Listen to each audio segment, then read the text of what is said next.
Howdy y'all, once again, this is Port 1119 with Headframe Hunters. We're here with episode 3 of our Uranium mini-series at the Van 4 mine in southwestern Colorado. So I'm using the real name on this one because it's gotten a little bit famous or infamous with the environmental contingent. They don't like that it's been allowed to sit idle for a while. I look at it, I see 50 by 50 1,000 square foot hoist house and some concrete pads. I don't see it doing any real harm, but hey, I'm not as enlightened as those guys. All we got here is a single compartment vertical shaft, also a concrete collar. It looks like it almost looks like shotcrete liner actually. So it was driven a bit differently than the sagebrush mesa upper shafts. Oh, lizard just scared me. And this is also pretty much all pneumatic. And up there is a cam slot that'll engage that and that cam pin on the skip to automatically dump it. It's a nice rubber tired skip to run on those vertical skip rails.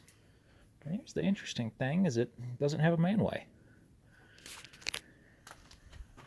I think this mine may link up with a few others in the area. And I do believe that is the tiniest cage at a production shaft I've ever seen. It's about 3 feet square.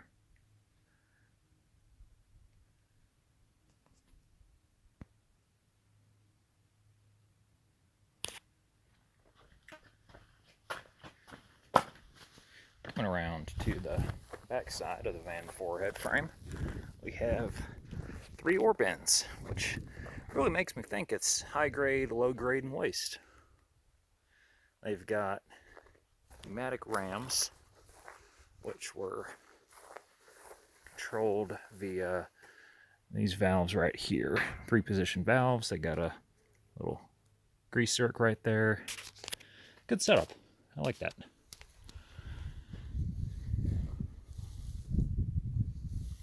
Once had an incident at a mine in northern Kentucky with an overhead loading bin like that. It was automated. It would load the haul truck or the over-the-road rock truck to whatever gross vehicle weight the truck driver desired, even if the truck wasn't there. Did I mention that it would still try to do that even if the truck driver hit the button twice? Yeah, it dumped what it read as 80,000 pounds of pug, or wet down dense grade, onto that scale. And because of the angle of repose of that material, it was quite a bit more than 80,000. We were there all day with skids, loaders, mini X's, everything we had. And here's the receiver tank. We come into the hoist house for Van 4. Not sure why they decided to pull. I just answered my own question. Scrappers pulled all the tin off of it. Who puts wood grain veneer inside a hoist house?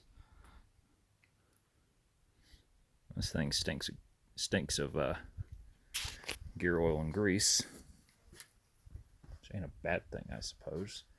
Hoist motor is a 300 horsepower Westinghouse.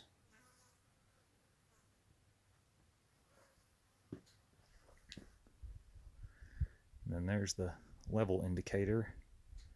Of course, the level indicator doesn't really have anything useful on it. That doesn't tell me anything about this mine. The hoistman's seat's still here.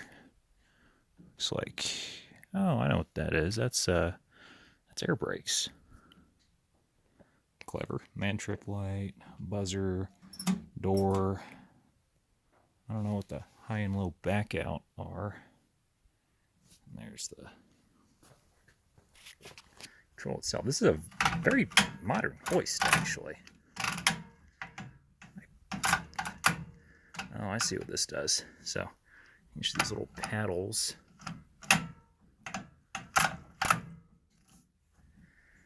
Each position of the hoist lever controls where those paddles are. It probably just controls the speed.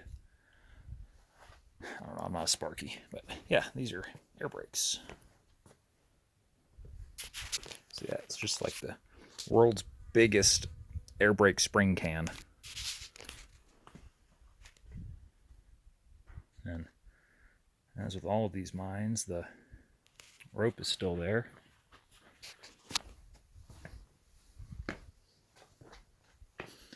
That was probably a storeroom. Big, I think those are capacitor banks. There's something called an amp guard, which, oh, it's just a starter. Well, that starter's had all the copper pulled out of it. Tweakers will be tweakers no matter how far from anything you are. Got a borehole here. That borehole might have well been the discovery hole.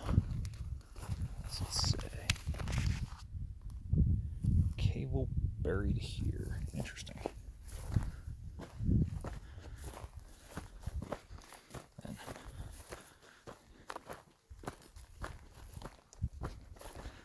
this looks to be a piston air compressor, and based on the color and look of it, I think it might be a Joy. Now, obviously the electric motor has been ripped off of it. Motor would have sat right there. Doesn't anymore. They even took the sheave. There's the drive sheave. And here's the compressor chamber.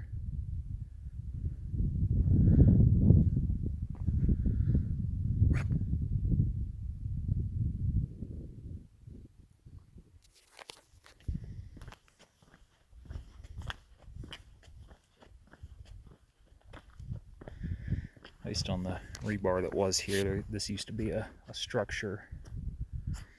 Let's see if there's some specs on this here compressor.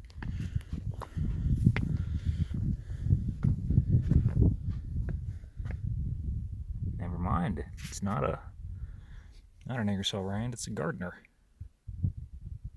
It's a 8-inch diameter, 100 psi rated. Right now it's a 100 psi rated rat's nest.